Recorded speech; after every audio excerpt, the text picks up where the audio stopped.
وہ آدمی جس میں تنہائی میں اللہ کا ذکر کیا، اللہ کو یاد کرنے بیٹھ گیا، کوئی دیکھنے والا نہیں تھا، وہ تنہا تھا، حجرے میں تھا، اپنے بند کمرے میں تھا، اپنے رب کو یاد کیا۔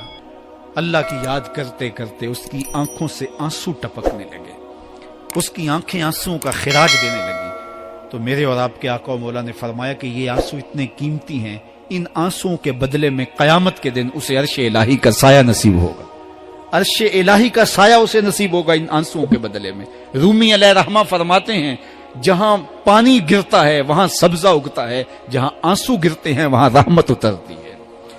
تو اس لیے جو اللہ کی یاد میں رونے کا لطف ہے اور اللہ کی یاد میں آنسو بہانے کا اجر اور صلہ رکھا گیا ہے، یہ گناہوں کو دھو ڈالتا ہے، یہ اندر کی صفائی اور ستھرائی کا سبب اور ذریعہ ہے۔ میرے اور آپ کے آقا و مولا نے فرمایا راتوں کی تنہائیوں میں اٹھ کے قرآن پڑھا کرو اور قرآن پڑھتے ہوئے رویا کرو۔ پھر فرمایا فَإِلَّمْ تَبْكُوا فَتَبَاكُوا، اگر رونا نہ آئے تو رونے کی کوشش کیا کرو۔ حضرت داتا گنج بخش علی حجویری سے ایک مرید نے کہا حضرت اگر رونے کی کوشش کریں پھر بھی رونا نہ آئے، فرمایا پھر اپنے مقدر پہ رویا کرو۔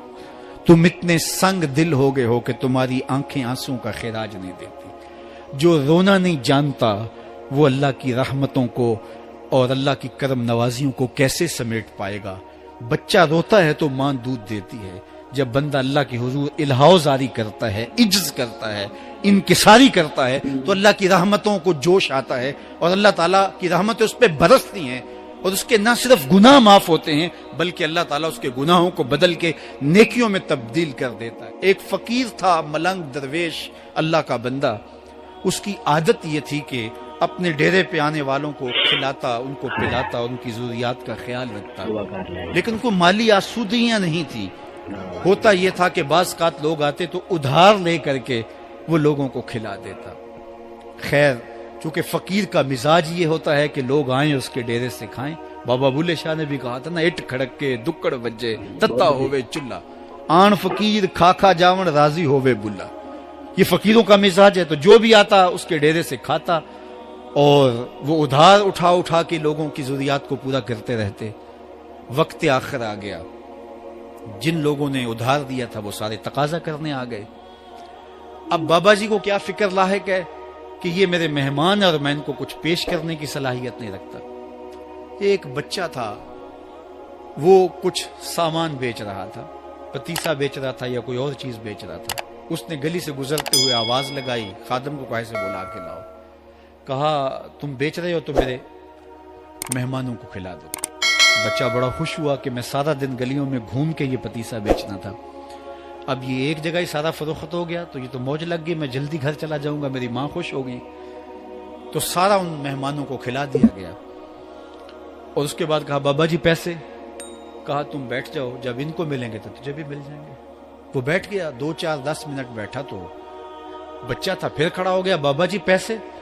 کہا جب ان کو ملیں گے تو تجھے بھی مل جائیں گے۔ پھر آدھا گھنٹہ گزرا تو پھر اس نے کہا بابا جی پیسے؟ میری ماں میرا انتظار کر رہی ہے، ہمارے گھر کا چولہا اسی سے جلتا ہے، میں یہ پیسے لے کر جاؤں گا اور میری ماں کوئی ہنڈیا خریدے گی اور ہم شام کا گھر کا کوئی سلسلہ کریں گے۔ کہا بیٹا جب ان کو ملے گا تو تجھے بھی مل جائے گا۔ بچے نے رونا شروع کر دیا، یتیم بچہ تھا، اس کا سارا آسرا یہی تھا، اس نے رونا شروع کر دیا۔ جب بچہ رویا اللہ کی رحمت کو جوش آیا۔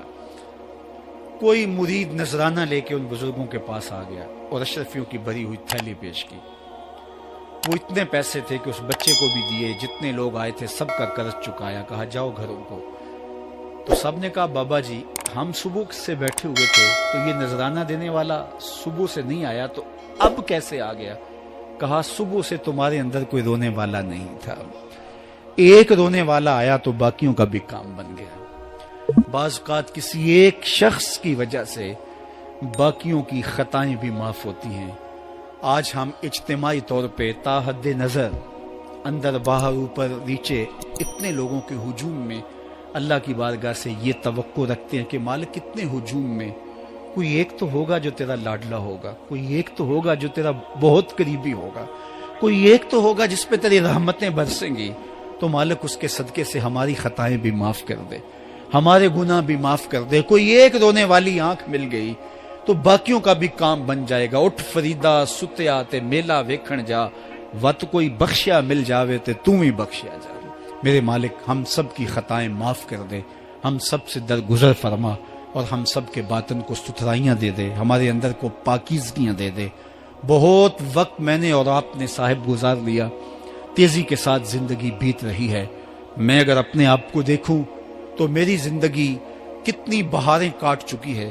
اگر آپ اپنے آپ کو دیکھیں، کوئی 60 سال، کوئی 20 سال، کوئی 25 سال، زندگی تیزی کے ساتھ گزر رہی ہے۔ بندہ جب سوچتا ہے کہ میں 40 سال کا ہو گیا ہوں تو آگے میری زندگی کے اگر 30 سال بھی ہیں تو 30 سال تو کافی ہیں، لیکن وہ پیچھے اگر پلٹ کے دیکھے تو 40 سال یوں گزر گئے جس طرح چٹکی بجائی جاتی ہے۔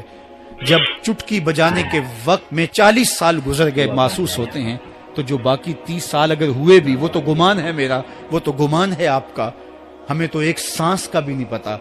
پوچھا گیا زندگی اور موت کے بارے میں کیا خیال ہے؟ کہا فجر پڑی ہے، پتہ نہیں ظہر پڑھ سکیں گے یا کہ نہیں۔ کہا اتنی لمبی امیدیں لگائے بیٹھے ہو، کہا ظہر پڑی ہے، پتہ نہیں عصر پڑھنے کا موقع نصیب ہوتا ہے کہ نہیں۔ کہا یہ بھی طول عمل ہے۔ ایک بولا عصر پڑی ہے، پتہ نہیں مغرب پڑھ سکیں گے یا کہ نہیں۔ کسی نے کہا ایک رکعت پڑی ہے، پتہ نہیں دوسری رکعت بھی پڑھنا نصیب ہوتی ہے یا نہیں۔ کہا یہ سب تمہارے منہوں کی باتیں ہیں، میں تو کہتا ہوں ایک طرف سلام پھیرا ہے، پتہ نہیں دوسری طرف سلام بھی پھیر سکیں گے یا کہ نہیں۔ کیا موت اتنی قریب نہیں ہے؟ ہم نے اپنی آنکھوں کے سامنے لوگوں کو جدا ہوتے یوں نہیں دیکھا ہے؟ ہم کہتے ہیں اس کی خبر سنا رہے ہو موت کی، یہ تو میں نے ابھی سبزی والی دکان پہ دیکھا تھا۔ لیکن جب موت آتی ہے تو ایک لمحے کا تقدم اور تاخر نہیں ہوتا۔ تو صاحب آئیے اپنی زندگی کو اللہ اور اس کے رسول کی راہوں پہ ڈالیں۔ آج وقت ہے، آج موقع ہے، آج توبہ کا دروازہ کھلا ہے، کل سب کچھ نہیں ہوگا۔ آج اس کی رحمتیں آواز دے رہی ہیں، آج وقت ہے، وقت پر کافی ہے ایک قطرہ بھی آب خوش ہنگام کا، جل گیا جب کھیت برسا می تو پھر کس کام کا۔ اب آئیے سنیے، اس کائنات کے اندر ہمیں وہ خواتین ملیں گی جو پردے کے پیچھے تھی، لیکن پردے کے سامنے ماں نہیں آئی، عبد القادر جیلانی آئے۔ ماں پردے کے پیچھے تھی، پردے کے سامنے فرید الدین گنج شکر آئے۔ ماں پردے کے پیچھے تھی، مہر و ماں نے بھی آنچل نہیں دیکھا، لیکن پردے کے سامنے کربلا میں حسین ابن علی آئے۔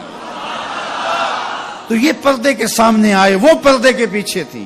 تو جب مائیں پردے کے پیچھے ہوں تو پھر بیٹے جو ہیں وہ پردے کے سامنے آ کے وہ نقش ثبت کرتے ہیں کہ جو لوگوں کے زندگی کے نقوش کو جو ہے وہ اجال دیتے ہیں اور تقدیر بدل دیتے ہیں۔ تو اس لیے ماؤں کی ذمہ داریاں گھر سنبھالنا ہے۔ جب مائیں گھر سنبھال لیتی ہیں تو بیٹے بہر و بر اس ویڈیو کو شیئر ضرور کریں، ہو سکتا ہے آپ کے ایک شیئر سے یہ بات کسی کے دل میں اتر جائے۔